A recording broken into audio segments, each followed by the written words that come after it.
Big yeah, go ahead and open up for questions. For either of you guys, obviously it's been a frustrating run, but you know, are games like this in their way, did they hurt a little more because you were so close, you know, as opposed to some of the games obviously weren't close down the stretch, but do these sting a little bit more, kind of being right there at the end? Definitely. I mean, in moments like this, it's natural to just go back and think about every play that you wish you could get back, or a shot, or a turnover, or a foul, in my case. So, I mean, there's a lot of – it's easy to go back and look back on that because hindsight's always 20/20. But, yeah, I mean, we're just digging ourselves a hole, and it's frustrating, but we're a resilient group, and we'll find a way to battle back. Trevor, what's your message for Sebi after a game like this? I mean, you couldn't ask for really a better look there for him in the corner. I mean, it seemed like he was pretty emotional after the game. Just kind of as an older guy, what's kind of your message to a young player like that? There's going to be a million more plays like this. I mean, it's easy for him because he's a freshman and he's still new to college basketball, but there's going to be a million shots. I mean, obviously you dream about making those shots, but I mean, I had a shot, Julian had a shot, so that's what we were telling him. It's just like there's so many plays that went on down the stretch that we could go back to, and the outcome would be different. So just not tell him not to be hard on himself, and just understand that there's millions of plays, not millions, but there's tons of plays in those games, and just because one happened later than others, I mean, if we don't give up a rebound in the first possession, then we don't give them 3 points and then we win. I mean, I make a free throw here and there. I mean, there's so many plays that just didn't materialize the way we wanted to, and now but yeah, so just telling him to keep his head up and stay resilient. Kind of to your point there, it felt like you had about 10 opportunities to tie or take the lead in the last 90 seconds, the team. Do you think the team's maybe sensing pressure, like we just takes one shot to get that first win? I mean, I don't know. I don't really think about I mean, in the game, it's just a game I've been playing for 20 years, so I don't think there's, and I can't speak for anyone else, but me personally, I don't think of just like, oh, we're down, like this can take the lead. I mean, it's just kind of just playing the game, and obviously we understand the situations we're in, and you want to make those types of shots, but I think adding extra pressure makes it even that much harder. So I try not to put extra pressure on myself and stuff like that. Sometimes I'm not great at it, but I don't think there was any, just like, and for the most of the players, I don't think it was anything like that. Just like, oh, I got to be the hero. We all just had the ball and an opportunity to shoot it, and we took the right shots. It was just they didn't fall. Trevor, you've had 2 big games against Arizona State now. What against this team stands out for you to have big games like this? I'm not really sure, because if I knew, I would try to do it in every game. But I think just coaches did a good job of helping me just make quick decisions and cut when I need to cut. And I think sometimes I could see the back of their head and see a little of their defense, and there's a little more space, and sometimes I thought there was advantageous matchups for myself. So I was really just taking what the defense gave me, but it was just, yeah, it's been, yeah, just. And what was some of the talk at halftime, and maybe some of the adjustments you guys were able to make? I think 10 turnovers at the break. You were able to clean that up in the second half. What kind of changed there after halftime? I kind of feel like just we were dictating our pressure on defense. I feel like we kind of just reversed the rules. I think they only had like 2 or 3 turnovers at half, maybe. Then they ended the game with however many, 13 or 14 or whatever. We had 11 at half. We only ended the game with 13, I think. So just take care of the ball for sure. And then just taking more pride defensively, I feel like. And obviously rebounding, something that we've been struggling with all year. So that's something we talked about too. Big guy, is there a way to describe the team's hunger right now? Just, you couldn't have played harder than you did. Things didn't go your well execution-wise, but there wasn't an effort. Is there a way to describe how you guys are feeling? I mean, I don't really know the word for it, but you know, we trying. That's all I can say. Everyone's putting in as much effort as they could. So, I mean, that's all we can ask for. Everyone's going out there and playing their hardest. So, you know, that's all I ask for my teammates, just go out there and play for each other. So, as long as they're doing that, I'm going to be proud of what they could do. Anything else from the players? Just one last one. Trevor, I mentioned the emotion that Sebi had after the game. Does that just kind of show how invested you guys still are at this point, and just kind of how much this still means to you guys, just seeing that from a young guy? Definitely. I mean, no one's given up on each other. I mean, everyone here wants to win and hates losing. So this is something that we're all kind of just really frustrated with, and we're being resilient and just saying, okay, we got to go get the next one. And none of us have probably ever lost 10 in a row or something like that. So it's definitely frustrating, but we're a resilient group, and it's not going to change our heart and our effort in every game. So just got to get the next one, I guess. Okay, thanks, guys. Get coach here in a second.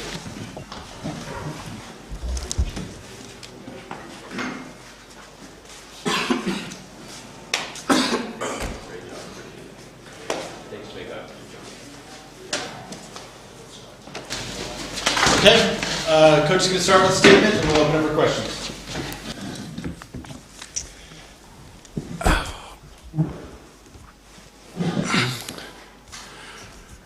Well, I'm not sure I've ever felt as bad for a group of guys as I do for this group that was in the locker room, because they are, you know, as BD said and Trevor said, you know, they're trying. They really are. Now, we're not playing smart enough. We're not playing tough enough. We're not playing consistent enough. And that's my job. You know, if you can do it once, you should be able to do it twice. If you do it twice, you should be able to do it 3 times. And, you know, look, the shots sometimes aren't going to go in. That's part of it. But, you know, this team, this program, I should say, this program has set a standard of defending at a high level and rebounding at a high level consistently throughout the 14 years that we've been here. This team is nowhere near good enough defensively or rebounding the basketball to win a game like tonight. Now, turnovers have been an issue for us all year. You guys know that. I know that. We talk about it every damn game. The good news about tonight is we only had 2 in the second half.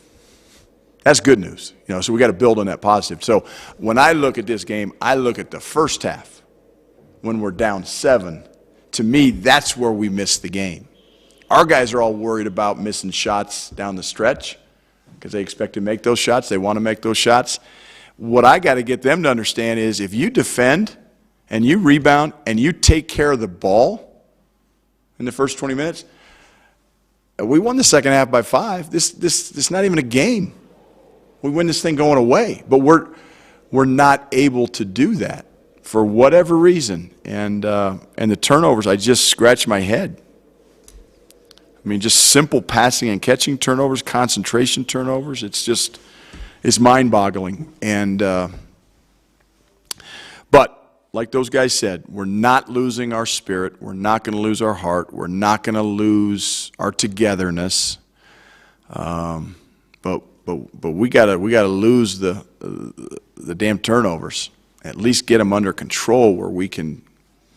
Again, we didn't play real well in the second half offensively. Shot, 42%? But we won it by 5 because we took care of the ball. That's what you got to do.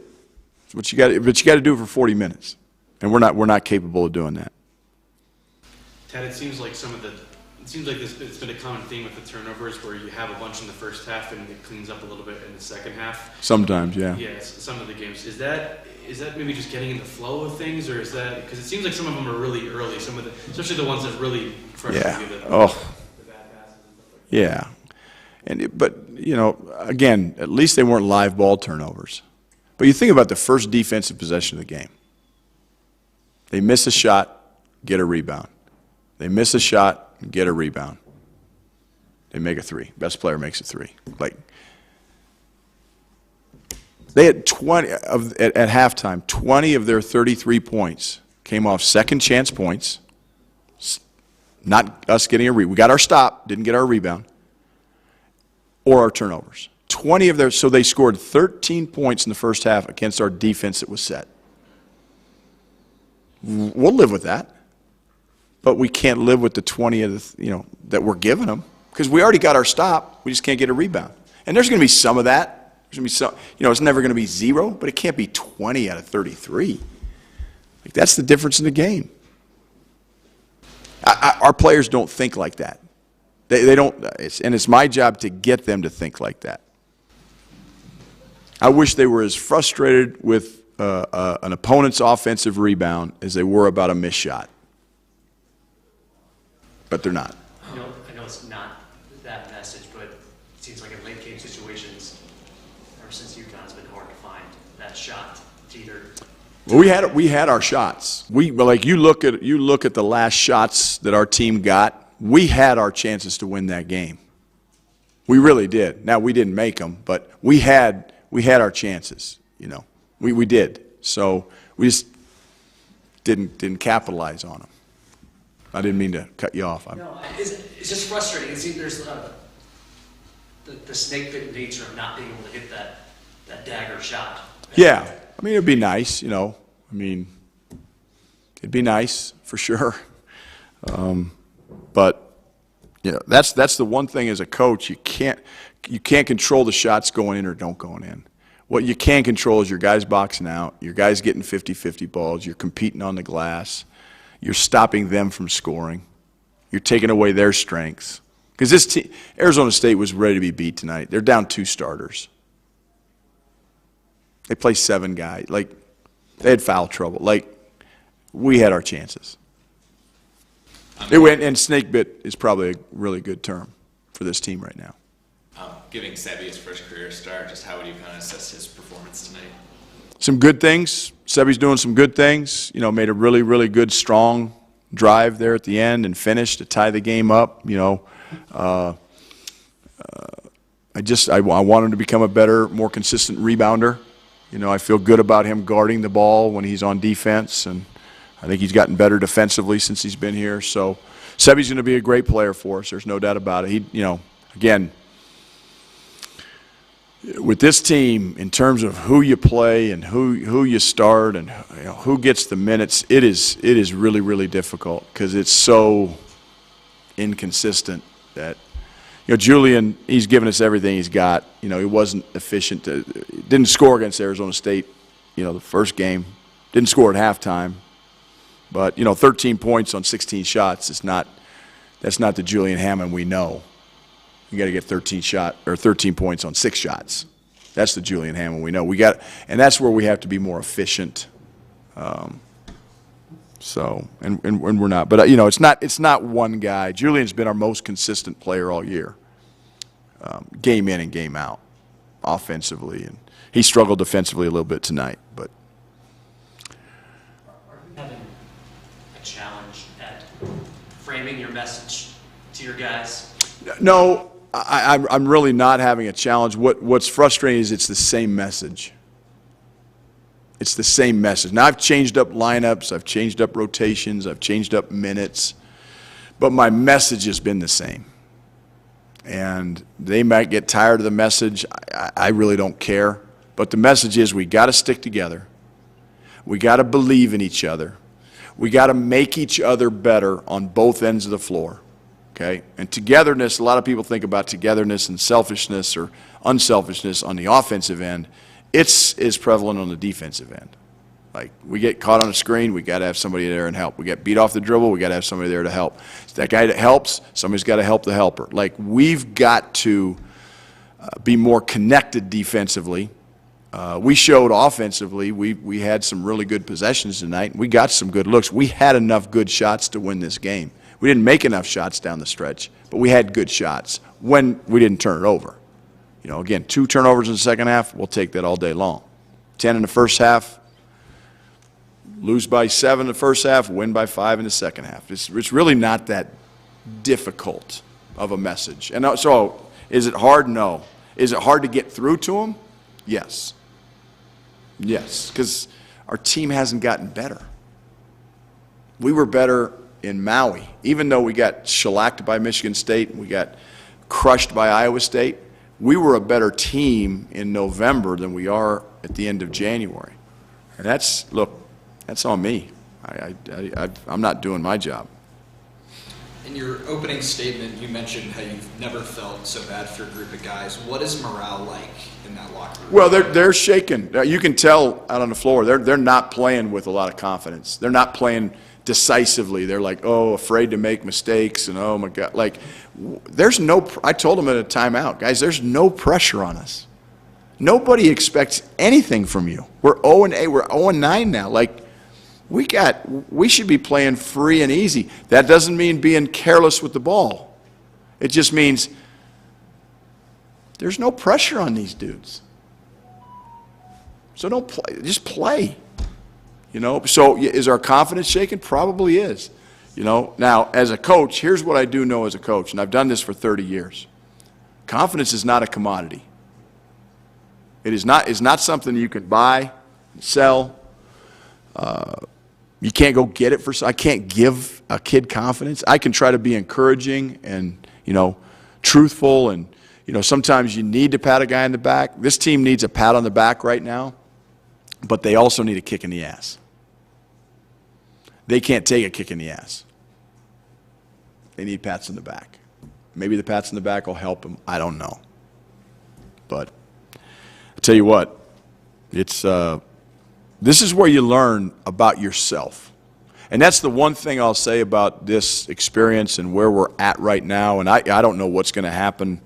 The schedule does not favor us in February. It favored us in January.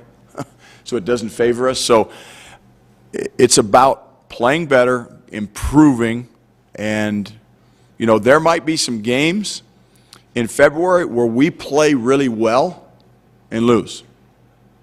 So I've got to concentrate on what are we doing, how are we playing, and how efficient are we on offense, and how tough are we on defense, and what, because the winning and losing piece, like that's going to take care of itself. But I'm not going to give up on these guys. I can tell you that. They're great kids. They're not bad kids, but their confidence is shaking a little bit. You can tell their decision making is just you can't play this game afraid to make a mistake. You can't play this game afraid, And I told them, I said, I'm going to take you out for two reasons tonight. A bad shot, or not boxing out. Other than that, I ain't going to take you out. Was that one more for Coach? Was that that kind of tightness they're playing? Yeah. However you want to describe it. Was that evident right out of the gate? Yes. With the two offensive rebounds and then the turnover on the Inbounds pass. They get the ball right under the basket. Yeah. I think that's what started it. One of those was a long rebound that happened, but our hands are down. We're boxing out. So it wasn't a bad box out, but our hands are down. The rebound comes right over our head. If our hands are up, like we've talked about, like we've drilled, then the hands are up and that rebound comes, I might be able to get two hands on it and secure it. But I can't get a rebound with my hands down. I can box out with my hands down, but I can never get a rebound with my hands down. We got to get rebounds hands above the elbows. Like these are basic, things that we should have learned in junior high school. That we don't have that right now. And I haven't been able to teach it. So again, I'm just as complicit as the coaches that came before me with some of these guys, because that's the frustrating thing. And then to get another rebound, and their best player whaps a three. And that's how it started. And we weren't able to string together enough stops in the second half. They shoot 50% in the second half. Our defense isn't good enough for 40 minutes. It's just not good enough. We haven't held a team even close to under 40%. Held Central Florida to under 40%. And that was like, the third game of the league? Hey, we haven't even sniffed it since. So defensively, these guys are all worried about their offense. They're always worried about missing shots. And I could care less about missing shots. I'd like you to make shots. That's something that you're recruited here to do. But if you can't, maybe you can stop them from scoring. We scored 68 points tonight. It's enough to win a game if we hold them to 67 or less, but we're not able to do that. Thanks, Coach.